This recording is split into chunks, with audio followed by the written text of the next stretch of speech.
Hello and welcome back to another build video.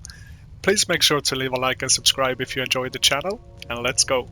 This is a updated video of my Hydra god build I made a few weeks back, and we are using the Reaper of Bones action skill this time instead of the Dire Sacrifice. And this makes us go to full health. We also gain increased leech efficiency and we deal bonus dark magic damage, but our health takes an ever increasing amount of damage per second.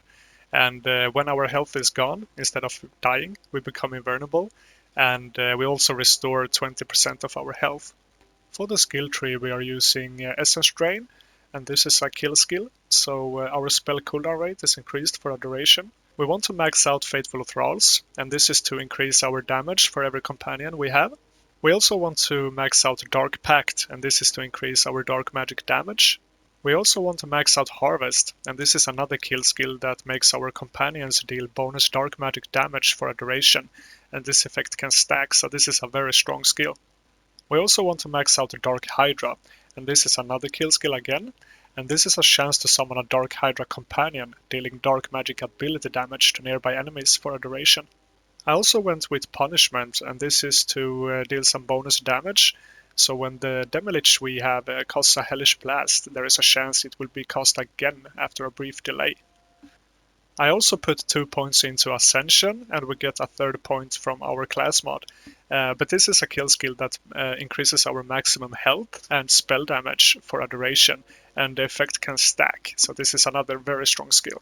I also maxed out Blast Gasp, and whenever we do spell damage, we have a chance to create an elemental explosion to deal ability damage of the spell's elemental type. And then we have the capstone in the Graveborn skill tree, and this is 𝕃𝕚𝕚𝕓𝕐𝕓𝕓𝕐 Blessing. So whenever we cast a spell, we automatically activates all our kill skills, and we have a lot of kill skills going on, so this is gonna be so beneficial. For the second class, I went with Spellshot this time instead of Spore Warden, and this is to get some spell weaving stacks and increase our spell damage. And for the Spellshot skill tree, we want to max out Spell Sniper to increase our spell critical hit chance. We also want to max out Magic Bullets, and this is making 45% of our spell damage also applies to our gun damage. We want to max out Font of Mana, and this is to increase our spell cooldown rate and also our action skill cooldown rate. We also went with Mage Armor, and this makes us gain 10% of our shield back whenever we gain a spell weaving stack. I also went with Glass Cannon, and this is so we don't automatically recharge any shield, but we drastically increase our spell damage. And last but not least, I choose High Thread Count, and this is to increase our spell weaving stacks. And then we have 3 points into Warcaster, but those are only from my class mod. Let's take a look at the gear. For the weapons, we obviously want to have weapons that creates companions when you reload, and specifically the Hydra. So this one creates a multi-headed Hydra, and it's a Fear Not, so it scales from spell damage, and this is a big reason to why we changed our class into Spellshot instead of Spore Warden. It's to increase the damage of the actual Fear Not weapons. And the enchantment we have here is after reloading, gain 50% companion critical hit chance, and companion regenerates 8% of their maximum health per second for 5 seconds. For the second weapon, we are using another Fear Not pistol, but this creates pixies instead of the Hydras. And as many of you know, the pixies are just so damn strong, and they also scale from the spell damage, since this is a Fear Not. The big difference, I would say, in the pixies and Hydras is that the pixies do not count towards Faithful Thralls, as the Hydras do.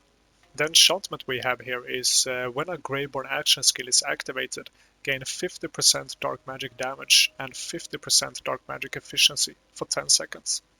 The third weapon I have equipped here is a Gluttony of the Carver, and this is mainly to destroy quartz, because sometimes the actual companions, they have a hard time to focus it down when there are other enemies nearby, and just throwing like 3 of them at the quartz will shred it. The enchantment we use here is not that important, since this is a very situational weapon and we don't use it that often, but it's on spellcast, increase elemental damage by 20% for 5 seconds. The last weapon we have equipped here is only because of the fire rate, so you can basically have any weapon you want as long as it has decent damage and high fire rate. I chose this one because it actually transforms into a multi-headed Hydra, so it fits the build a lot. But when you have modifiers in the Chaos Chambers, for an example Frost Bodies, your companions will not target them, so you want to have some weapon to be able to nuke it down quickly. The enchantment we have here is on spellcast, increase melee damage, and I have not even tried to reroll a better one because we're not using this weapon in actual content, it's very situational. For the melee weapon I went with a Snake Stick, and this spawns a Hydra companion when you deal melee damage. The enchantment we have here is while action skill is active, increase dark magic damage by 50%. For the armor, which is the most important item for this build, we are using a Scarlet Claw, and this makes all companion damage converted into dark magic damage, and enemies damaged by your companions, they take 20% increased dark magic damage for 6 seconds. The rolls here is nothing special at all, but we only use this class mod because it converts all the companion damage into the dark magic damage.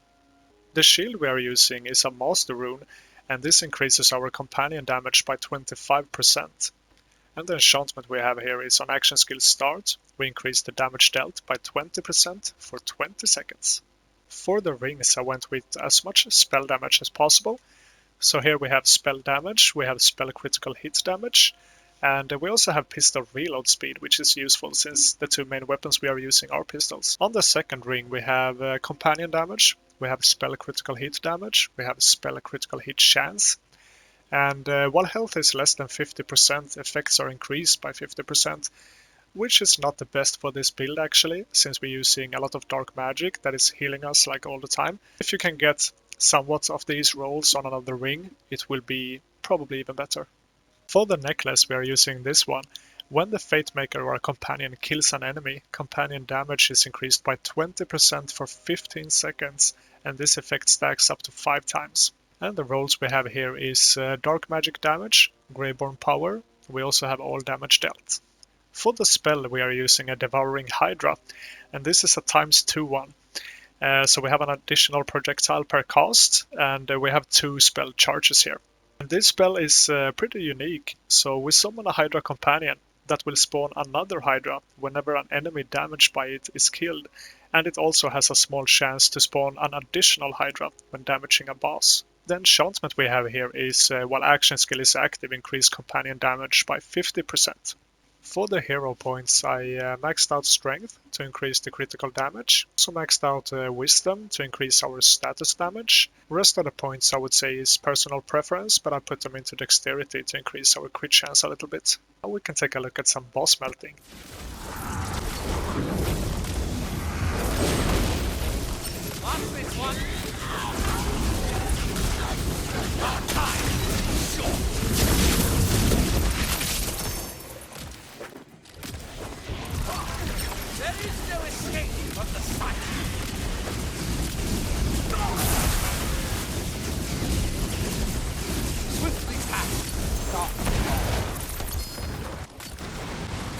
Poor beast has gone mad. Untold eons bound in chains will do that. What a waste. What a shame. Its body is its prison now. It must be defeated.